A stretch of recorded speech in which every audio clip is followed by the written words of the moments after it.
आमच्यामध्ये तसे वाद नव्हते, पण ते वाद आम्ही आज गाडून टाकलेले आहेत आणि मराठी माणसासाठी, हिंदूंसाठी आणि महाराष्ट्रासाठी एक ताकद म्हणून उभे राहिलेलो आहोत. निवडणूक महापालिकेची, पण भाजप काय प्रचार करते? दर निवडणूक आल्यानंतर यांचा पूर्वी एक विकृत डान्स होता, त्याला रोंबा सोंबा म्हणायचे. अश्लील सगळं चाळी सुरू व्हायचे आणि मग त्याला लोकांनीच हडतूड केल्यावरती तो बंद झाला. तशी प्रत्येक निवडणूक आल्यानंतर हे भाजपडे रोंबा सोंबा खेळायला लागतात. हिंदू मुस्लिम, मराठी अमराठी, महापौर कोण होणार.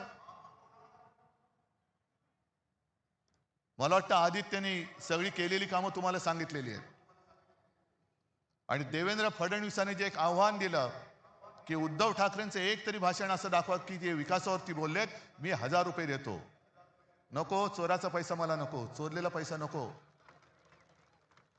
पण देवेंद्र फडणवीस, मी तुम्हाला आव्हान देतोय की तुमचं मोदींपासूनचं तुमचं आणि तुमच्या खालच्या चेला चपाट्यांचं अगदी वर्गाच्या मॉनिटरची निवडणूक असली तरी हिंदू मुस्लिम न करता केलेलं भाषण दाखवा. आम्ही सगळे मिळून तुम्हाला 1 लाख रुपये देतो. जा.